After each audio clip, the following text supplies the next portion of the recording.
This is a picture of an altar. இது ஒரு பலிபீடத்தின் படமாக இருக்கிறது.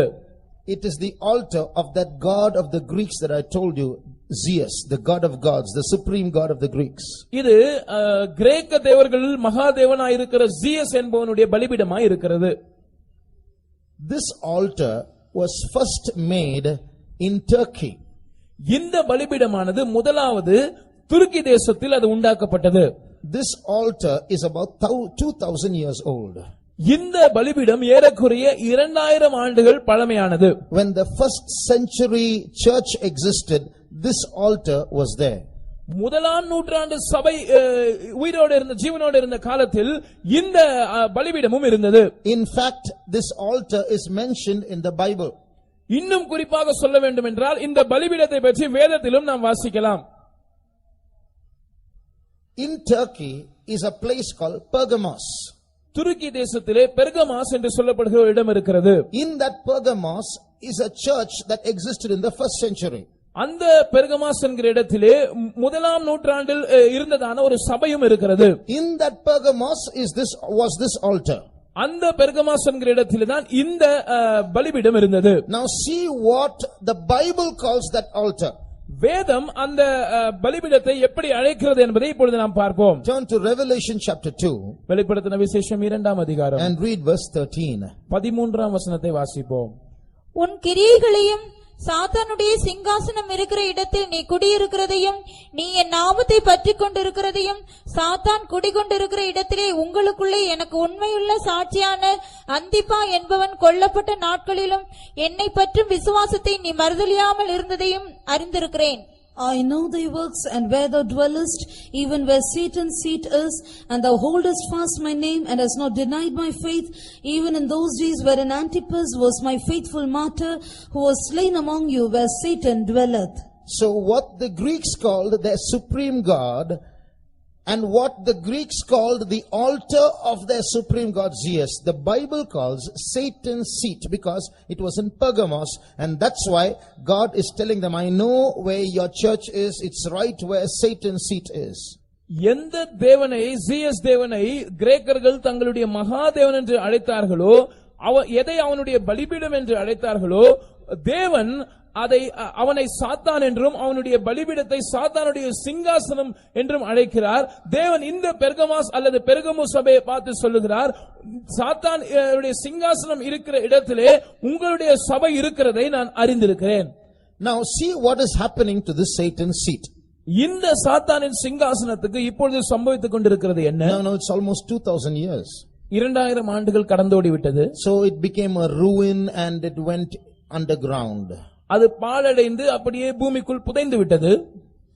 About 100 years ago, ஏறக்குறைய 100 ஆண்டுகளுக்கு முன்பு, in the 1890s, 1890 வருஷங்களில் some people from Germany went to Pergamos, Turkey. இந்த துருக்கி தேசத்தில் இருக்கிற பெர்கமாஸ் என்கிற இடத்துக்கு சில ஜெர்மானியர்கள் போனார்கள்.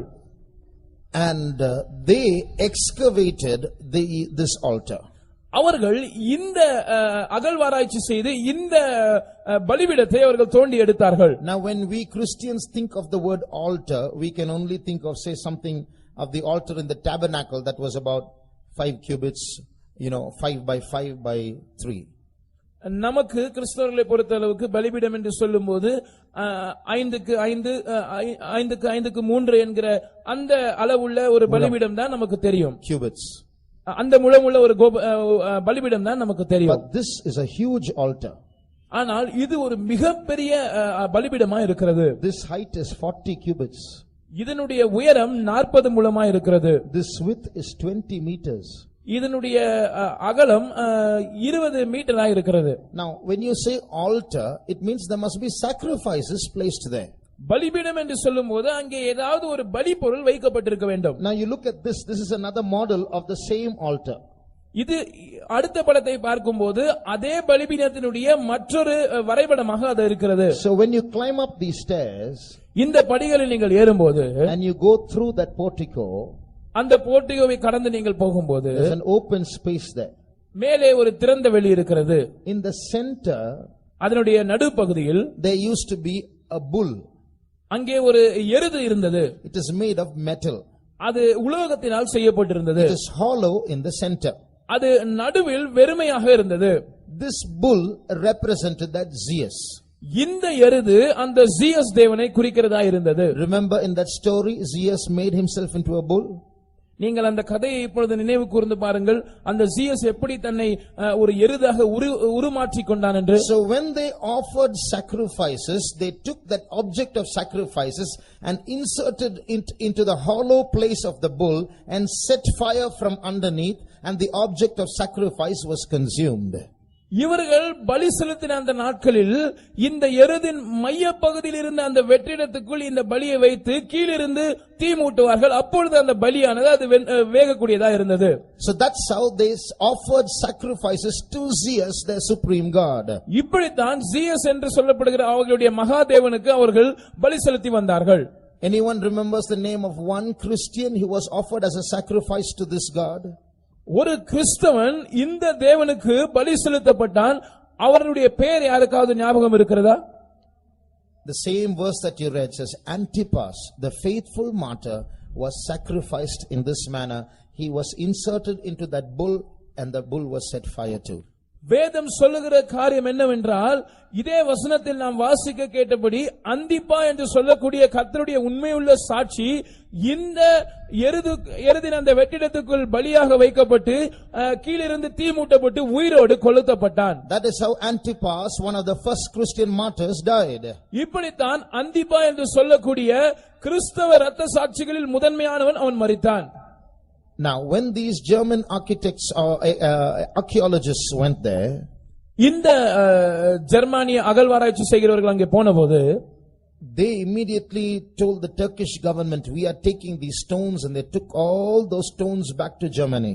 நாங்கள் இந்த கல்லுகளை எல்லாம் எடுத்துக்கொண்டு போகிறோம் என்று சொல்லி இந்த எல்லா கல்லுகளையும் சேகரித்து ஜெர்மனி தேசத்துக்கு கொண்டு வந்து விட்டார்கள். And they took those stones to Germany and reassembled it in Berlin, and they opened a museum to show it to the public. இந்த கல்லுகளை எல்லாம் அவர்கள் சேகரித்துக் கொண்டு போய் அதை மறுபடியுமாக ஒன்று சேர்த்து அதை தங்களுடைய பொருட்காட்சி சாலையில் வைத்து ஜனங்கள் அதை பார்வையிடும்படியாய் வைத்தார்கள். பெர்லின் என்ற இடத்தில் அதை வைத்தார்கள். That is the picture that you see here. இப்பொழுது நீங்கள் பார்க்கிறதான படம் அதுதான். So this is the reassembled altar of Zeus with the very stones that originally existed in Pergamos. They took those stones and reassembled it in Germany. Till today it is in Germany. ஆதி நாட்களில், அதாவது முதலாவது நூற்றாண்டில் பெர்கமு என்ற இடத்தில் இருந்ததான அதே பலிபீடம் அதே கற்களை கொண்டு மறுபடியுமாக அதை ஒன்று சேர்த்து இன்றைக்கு அதே பலிபீடம் பெர்லின் என்கிற இடத்தில் ஜெர்மனி தேசத்தில் இருக்கிறது. Now listen. இப்பொழுது கவனியுங்கள். In the year 1937, 1927 வருஷத்தில் 37 வருஷத்தில் Hitler, the ruler of Germany, Germany தேசத்தை ஆண்டு வந்ததான Hitler, one of his architects saw this altar and made a similar pedestal for Hitler to stand and preach on. அவனுடைய கட்டிட கலைஞர்களில் ஒருவர் இதை கவனித்து ஹிட்லர் நின்று பிரசங்கம் செய்வதற்கு இதே போல ஒரு மேடையை வடிவமைத்தார். So he made this portion won't be there.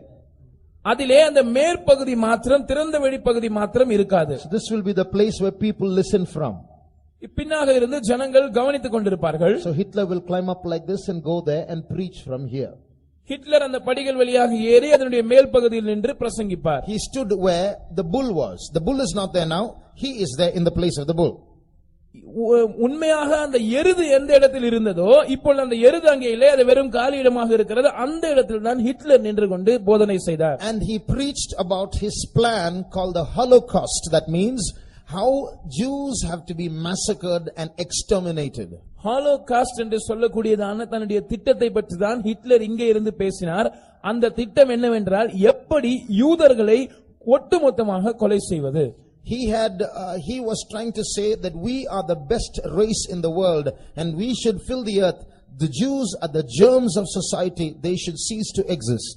அவனுடைய கூற்று என்னவென்றால் இந்த உலகத்திலேயே மிக சிறந்த மனித இனம் நாங்கள் தான் இந்த உலகத்தை ஆட்சி செய்ய வேண்டும்.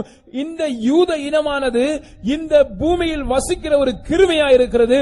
அவர்கள் முற்றிலுமாக துடை தெரியப்பட வேண்டும். Now just think of this.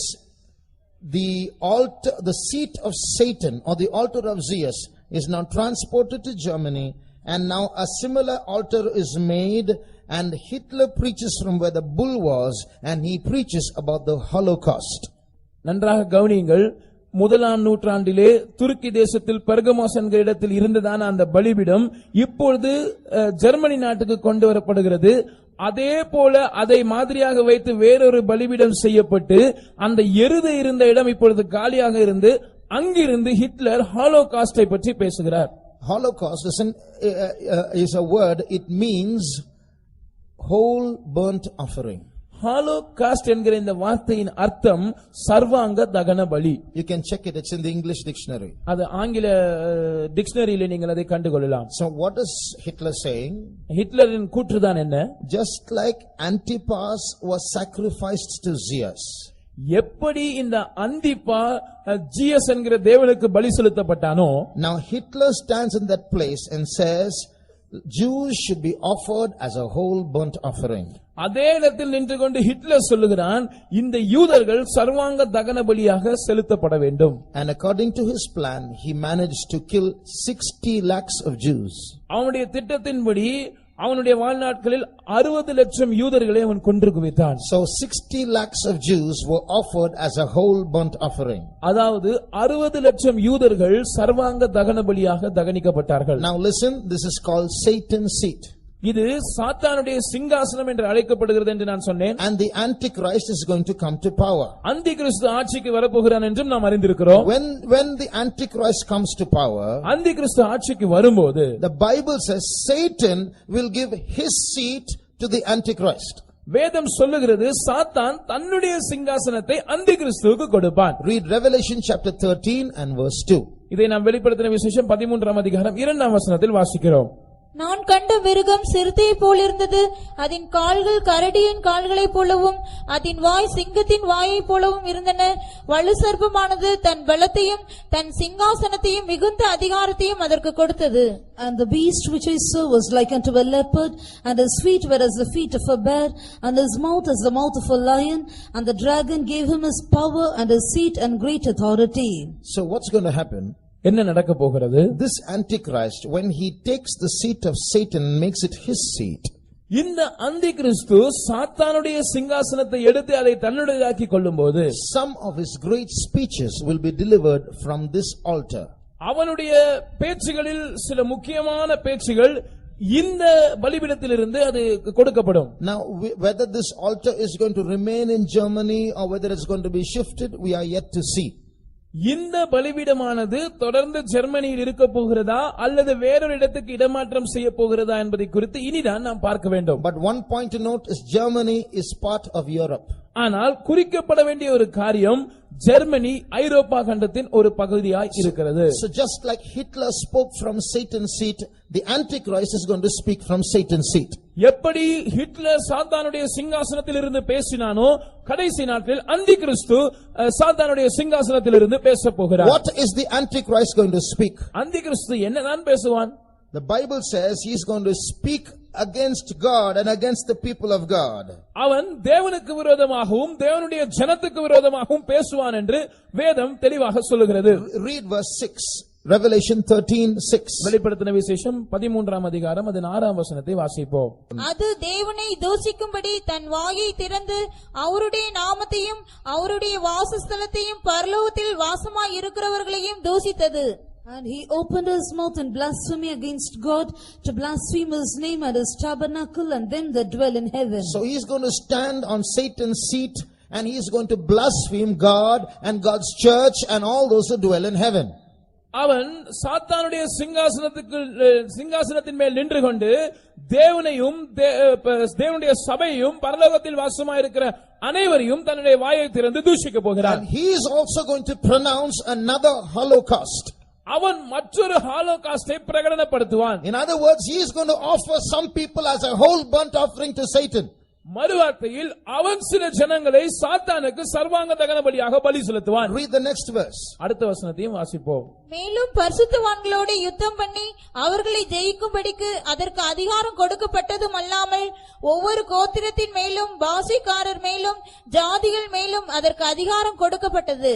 And it was given unto him to make war with the saints and to overcome them, and power was given him over all kindreds and tongues and nations. So he has been given power, or he assumes power to kill the saints of God or Christians.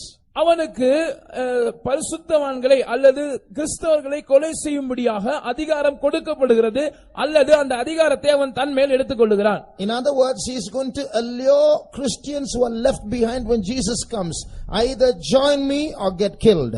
மறுவார்த்தையில் இயேசு வரும்போது கைவிடப்பட போகிற பரிசுத்தவான்களை அவன் தன்னிடமாய் நயங்காட்டி அழைப்பான், நீங்கள் என்னை பின்பற்றுங்கள் அல்லது நீங்கள் மரிக்க வேண்டும். So the Christian world is going to fall into a trap.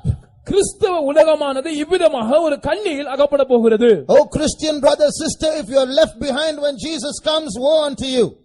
கிறிஸ்தவ சகோதரனே சகோதரியே, இயேசு வரும்போது நீங்கள் கைவிடப்படுவீர்கள் என்றால் உங்களுக்கு ஐயோ. Remember, when the Antichrist kills you and offers you as an offering, he is not going to kill you quickly. அந்தி கிறிஸ்து உங்களை கொலை செய்து உங்களை சர்வாங்க தகன பலியாக பலி செலுத்தும் போது உங்களை ஒரு நிமிஷத்தில் சீக்கிரத்தில் கொல்லுவிட மாட்டான். His program, his agenda is not in getting rid of you. His agenda is in getting you to submit to him. அவனுடைய செயல் திட்டம் அல்லது அவனுடைய உள்நோக்கம் உங்களை கொலை செய்து உங்களை காலி பண்ண வேண்டும் என்பது அல்ல.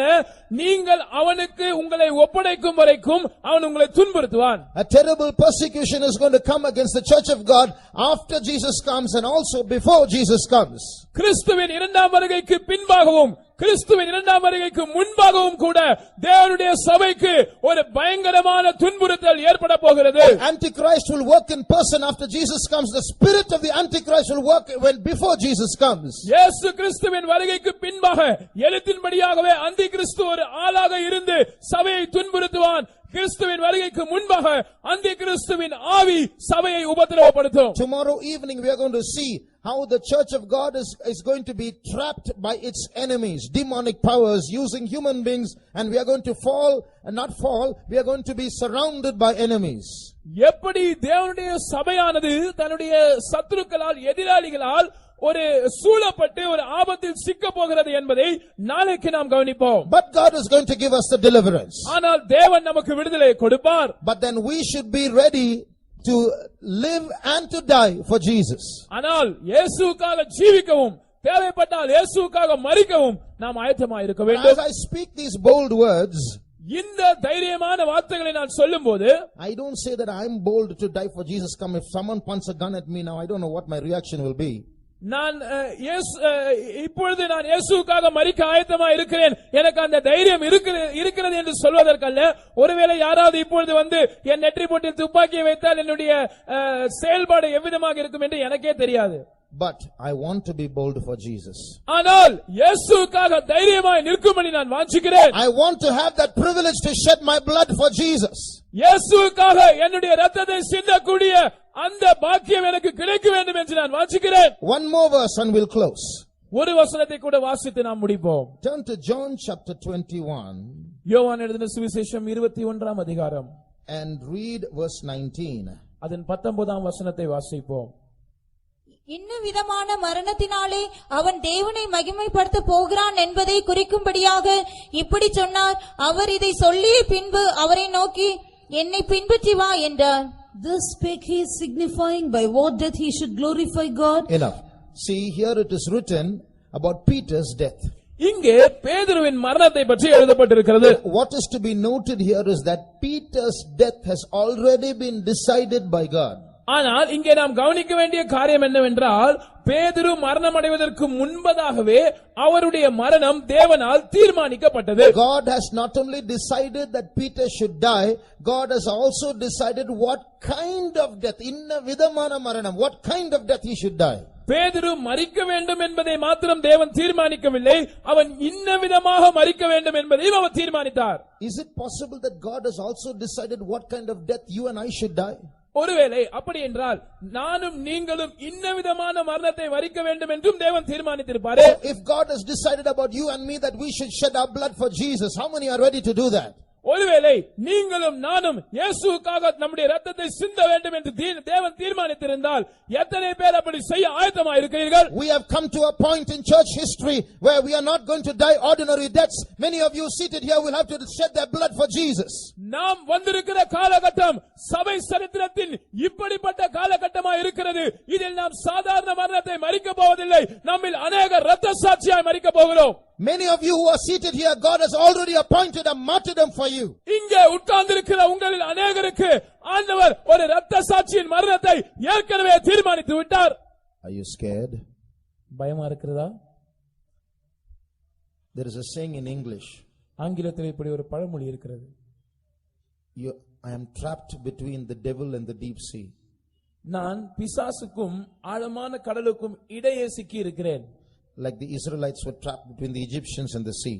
எப்படி இஸ்ரவேல் ஜனங்கள் எகிப்தியராலும் இந்த பக்கம் ஆழமான கடலினாலும் அதன் மத்தியில் அவர்கள் எப்படி அகப்பட்டார்களோ, if you don't get ready to die for Jesus, இயேசுவுக்காக மரிக்க நீங்கள் ஆயத்தமாக இல்லாவிட்டால், you say, oh, I want to live, and you go and run away, you'll have to fall into the hands of the Antichrist and worship him and die a sinner's death.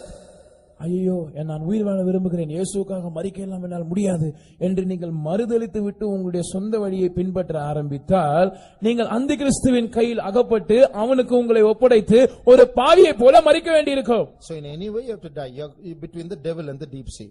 எப்படி என்றாலும் ஆழமான கடலின் மத்தியில் பிசாசின் மத்தியில் நாம் மரிக்கத்தான் வேண்டும். How are you going to die?